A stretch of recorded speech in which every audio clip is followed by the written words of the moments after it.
एक जंगल में टुनटुनी चिड़िया अपनी बेटी पिंकी के साथ रहा करती थी।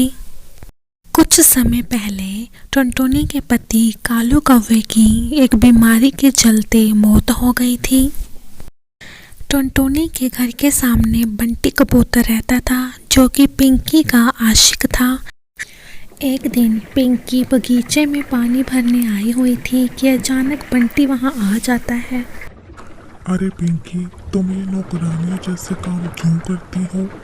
एक बार हमारी शादी हो जाए, फिर मैं तुम्हें रानी बना के रखूंगा। फिर तुम्हें ये काम करने की ज़रूरत नहीं पड़ेगी। ये कहकर बंटी वहां से चला जाता है।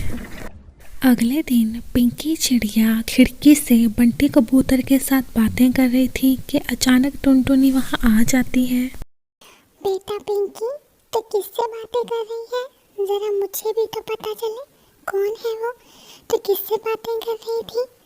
और क्या सारा दिन तुम घर से बाहर रहती हो? तुम क्या करती हो सारा दिन? माँ, मैं तुम्हें कुछ बताना चाहती हूँ। कुछ दिनों से मैं तुम्हें कुछ कहना चाहती थी। मैं बंटी से बहुत प्यार करती हूँ और उससे शादी करना चाहती हूँ।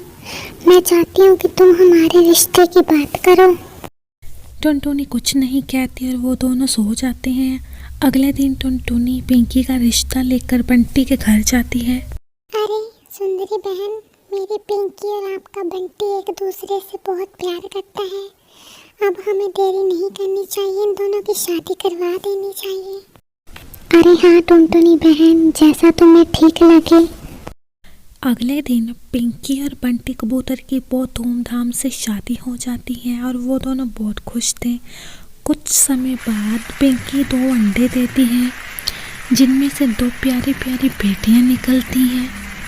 अब उनका परिवार पूरा हो चुका था और वो बहुत खुश थे। बंटी और पिंकी की शादी के बाद सुंदरी चिड़िया और टुनटुनी अकेली हो चुकी थी, इसलिए अब वो एक ही घोंसले में रहने लगी थी, एक परिवार की तरह।